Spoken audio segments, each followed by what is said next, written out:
Hey everybody, it's your girl Bondy Blue and I am back for another 911 review, y'all. Let's get into it. Alright, so this was like what, a mid-season? I don't know, but we're gonna have next week off from 911. So this episode left us on a cliffhanger, okay? Had me all of my emotions, all of my feelings, not knowing what's gonna happen, what to think. Like, I'm just distraught after watching the end of 911. Oh, Lord. I ain't crying, but I'm distraught, okay? So let's get into it. So it starts off with this show on ice, okay? There's a couple who is a part of the show on ice. The female and male leads seem to have had a thing going on, and now that thing has burned to a crisp. Okay, they are going after each other. It's not pretty. Where is the love? Where is the love? Where is the love? We don't know. Not between these two people. And then on stage, the chorus is dancing and a sequin falls onto the ice. Then when we see the female and the male finally put the smiles on their faces and join the rest of the chorus out on stage to dance with eloquence, beauty, and grace on the ice, one of the chorus members trips over said sequin and falls. And then the chorus member behind that chorus member couldn't stop himself fast enough and just slid right over 4 fingers of that first guy that fell. So his fingers were like gone, and then blood was like onto the bored kids that, you know, were on that front row with their dad, who was like on his cell phone for most of the performance, okay? So yeah, that was the coolest part of the show to them, having someone's blood sprayed on the front row, like in Addams Family. Y'all love that part of Addams Family where they have the performance and they have all the blood spraying everywhere.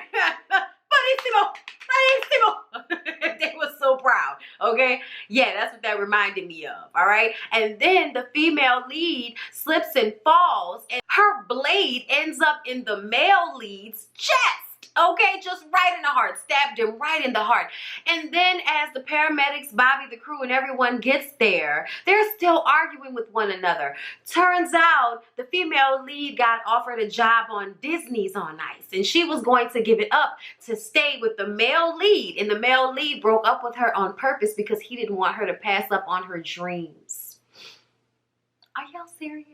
Y'all was fighting like this, almost died in here today. And it's really all about some love. So there is some love here. There is the love. There is the love. There is the love. Okay, there it is right there.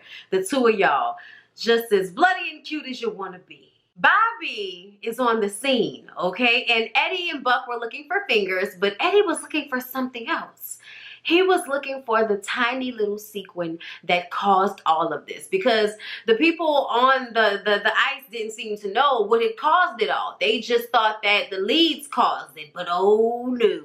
Okay, it was a sequin. And Bobby seems to know a lot about ice skating. Oh yes, back at the Gap, Bobby used to be an ice skater when he was a kid. Okay, and the hair was terrible, but the costumes were on point. Now everyone has something to laugh about. We're going to go and try to find old pictures of Bobby skating as a kid on ice, in tights and glitter, in bad 80s style haircuts. Mullets? What was it? We don't know. We're just glad it's gone. Eddie is fighting at a new fight club for money now. Okay, I'm like, okay, like this is making me nervous. And he's winning. I mean, he is bloodying folks up out there. He pulls up to Buck's in a brand new truck, okay? Apparently an impulse buy. He spins a story to Buck about how he was sitting on the highway with no air conditioning in his car and decided, hey, why not? I've got an extra grand or two. Let's get a new truck. Buck also came to work with something very interesting. It's a life-size poster of Bobby as a boy being an ice skater.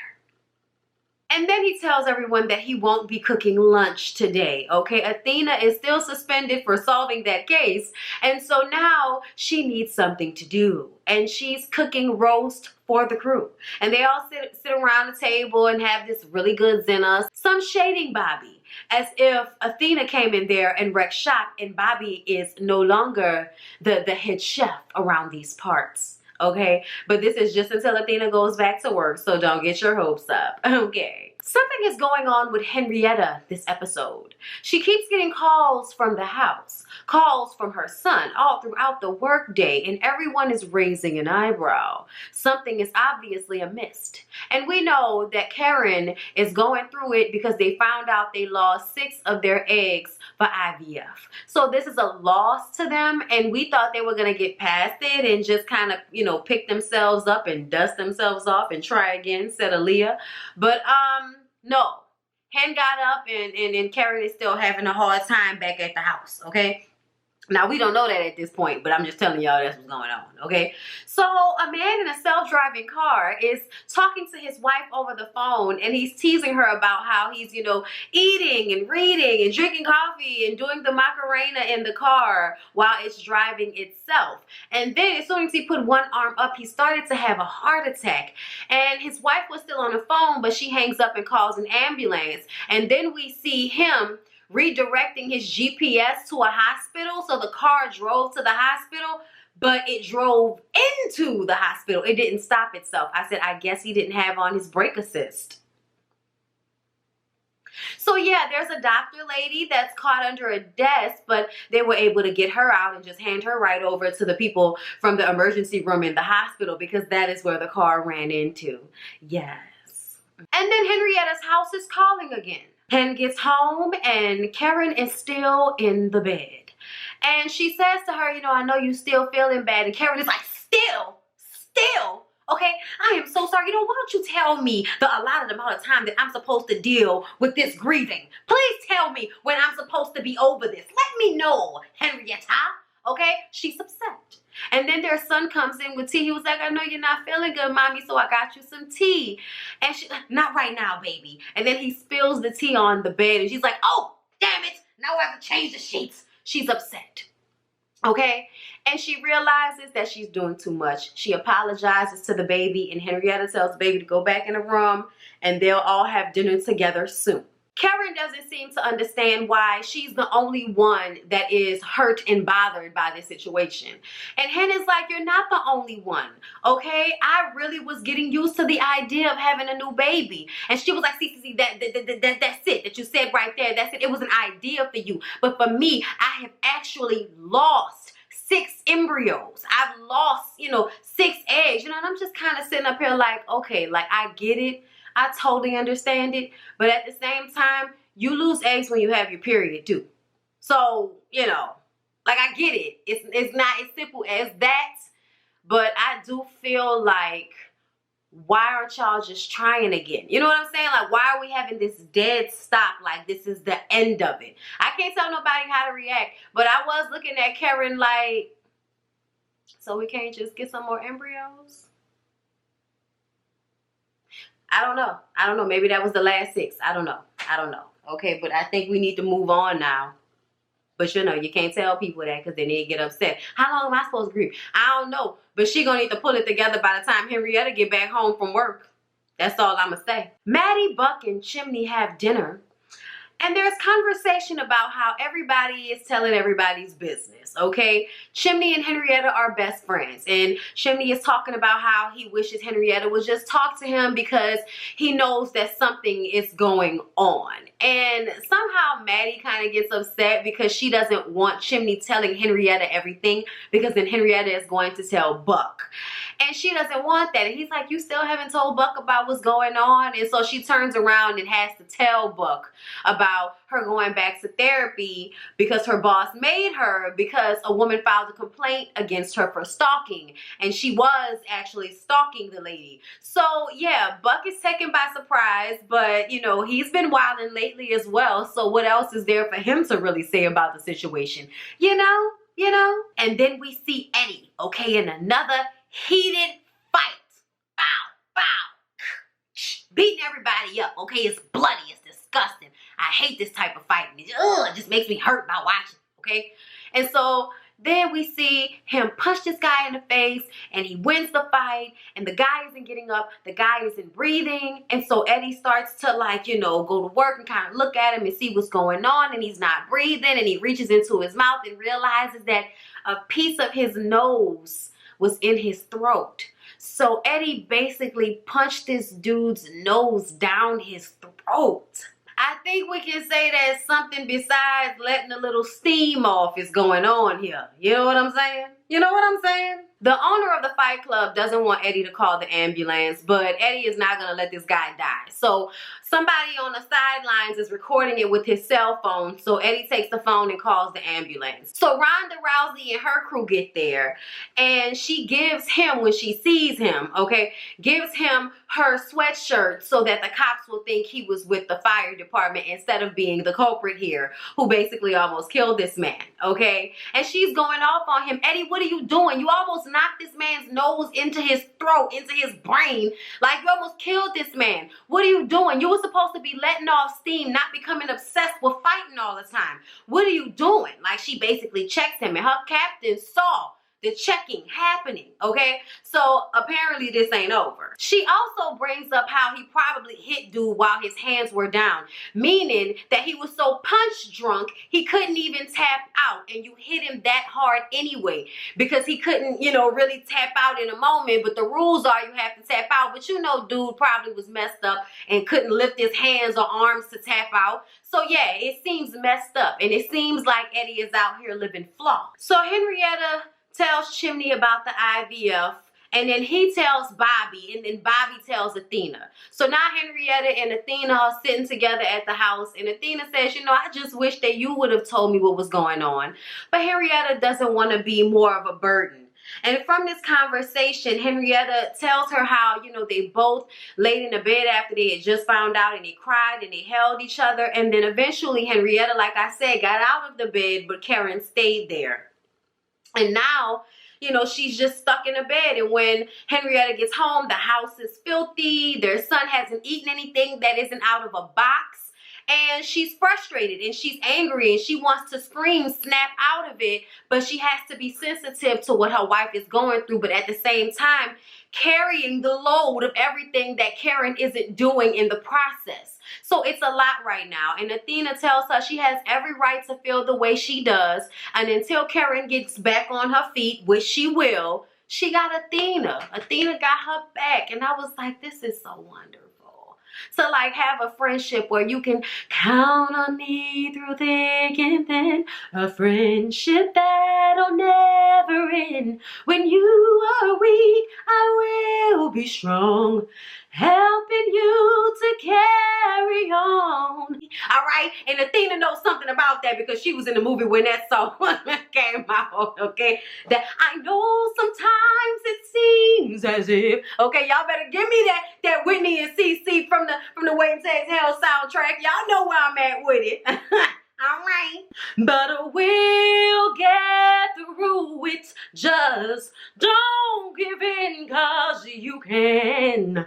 Y'all know I am no Whitney, but baby, that was my phone. All right, y'all. So Ronda is at the station, and Eddie comes in and he sees Bobby waiting for him, and he's like, so you sold me out, right? Like, that's what you do. I thought we were friends. And Ronda said, what is my captain's name, Eddie? Eddie don't know the captain's name. You know why? Because all they do is talk about Eddie. It's a one-sided friendship. So no, they not friends, okay? But when he goes in to talk to Bobby, Bobby says that Ronda's captain called him last night and told him to, you know, be prepared for the issue he might have in his crew.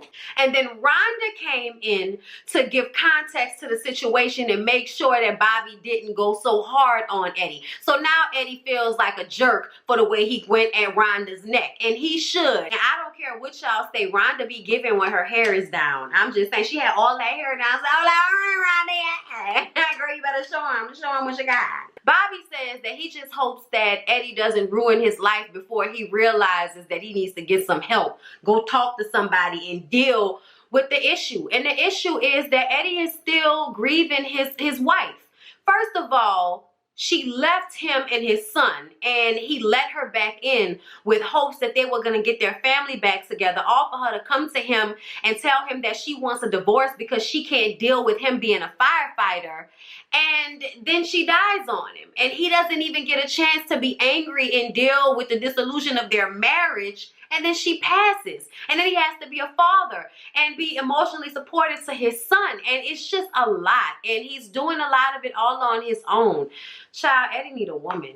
Eddie need him a good woman that's going to come in and be supportive and help with the son and understand, maybe have a kid of her own. Who knows? But we need somebody to come in and help Eddie because he need help. Because he was sitting up there crying, talking about he felt like he was never enough for his wife. Because, you know, nothing he did was ever good enough. Man, poor Eddie. Poor Eddie. He need a woman, but I don't think it's Rhonda. I don't care what y'all say. The fact that he's never been listening to anything Rhonda says tells me that he ain't never really been into her. She was just there and he needed somebody. So y'all, then we see this Amazon-like company. The manager is going off on the employees because they're not getting the packages sent quick enough, okay? And then he decides to suspend bathroom breaks for the rest of the employees. And one of the employees has to pee so bad, he decides to just pee on one of the robots that are going around having inventory. Like, it was weird. These huge, big vacuum cleaner looking robots that carry packages all over the place. So after the employee peed on the robot was cool for a minute, but then set his sights on the guy who peed on him. And you can see the robot like coming towards him, but then starting to kind of like spin and freak out and knock over an entire shelving unit. The shelving unit ends up falling on the guy who peed on the robot. And when Bobby and the rest of the crew get there, one of the other employees is like, yeah, the robots just went crazy. So this entire episode is about technology causing issues. Like, that's what this entire episode is about, okay?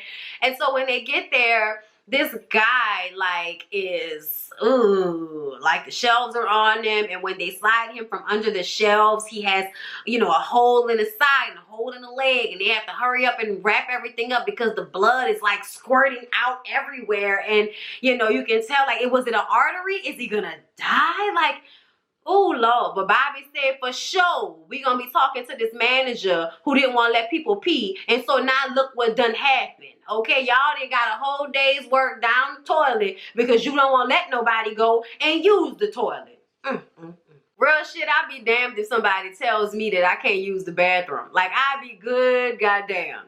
Like, that's when I'm going to the bathroom and I'm going to see what you do about it. And if you do anything to me or my money because I have to use the bathroom, then I don't work here anymore and I'm suing you. Let's do it. Now, at first, the guy, you know, his heartbeat got faint. But Henrietta went to work on him and he was okay. He was stable enough for them to get into the ambulance. And on their way there, Henrietta was talking about the technology that they now have in the fire truck where they can flip a switch and change the lights. And they just have to, you know, kind of take a beat and then they're able to go ahead once the light has changed. Well, once they got the guy in the truck and they're on their way to the hospital, Henrietta did that same thing. But she ends up running into a young lady in a car. And then they go on commercial break. And when it came back from commercial break, we saw it from the young woman's standpoint. And apparently, she's the youngest soloist in LA orchestra history. And she's having her debut performance for the Philharmonic. But she rehearses in front of her grandmother first because her grandmother messed up her leg or her foot and she can't go. So she plays for her. Then she gets in a car. She goes to get her dress. She's getting text messages and congratulatory, you know, messages from people all over the place. Her mom calls on the way there. Like, we just want to make sure you got your shoes, honey. We're so proud of you. Like, this girl is having the best day of her life, basically. And she's driving, and then here goes Henrietta in the ambulance running smack dab into her. I'm not sure who was in the wrong, but I thought I saw a car that was in the lane next to the celloist. I thought I saw that car stop. So I don't know whether it didn't change quick enough. It didn't change at all. She didn't see the change. I don't know. All we know is Henrietta ran into her, and when Henrietta comes to in the ambulance, she jumps out, instantly tries to get to the girl. Her and Chimney are trying to open the door, but they can't. But Bobby and the crew show up with the jaws of life. They get her out of the car. They start working on her. And earlier, Bobby called Athena as soon as he found out that Henrietta was the driver. So Henrietta is like flipping out and losing it and just trying to see if this girl is gonna be okay when Athena shows up and she's crying like, I hit her, and there are people around recording and paying attention to the fact that Henrietta was the driver. And y'all know the police department and the fire department people are gonna show up and they're gonna start asking questions. So Athena has to get Henrietta together so that she knows not to say too much. I know you feel bad, but you need to say what you know and not what you feel or anything else. Then everybody starts showing up and we see that the girl died on the scene and the girl didn't make it. And Henrietta just loses it in Athena's arms. And it was just like the end of last week, y'all. I was like, that poor little celloist. And I feel so bad for Henrietta because if Karen hasn't gotten it together by the time she get home, they both gonna be in the bed neglecting that little boy. Y'all, it was so sad. It was so sad. This girl was like having this amazing day. This like, you know, you wait your whole life for this youngest soloist, and Henrietta is trying to get her mind right. And before she got into the accident, you know, on the way there, Chimney was like, I need my partner. I need you to get your head in the game. And she got her head in the game and it seemed as if she was fine. And then this happens. Y'all, I'm so worried for Henrietta. We'll see what happens when they come back next, you know, week after next. But I'm worried about our girl Henrietta. She was distraught, y'all. She was distraught. Oh, Lord. But anyway, that was 911. I hope y'all enjoyed. Please don't forget to like, comment, and subscribe to my channel if you have not already. Sorry if the sound is a little echoey. I forgot to turn the mic on. So this is from the camera mic. My bad, y'all. Hopefully y'all are still able to enjoy it since the air conditioner ain't on right now, which is why I'm hot. This is why I'm hot, okay? I love y'all. I'll see y'all in the next one.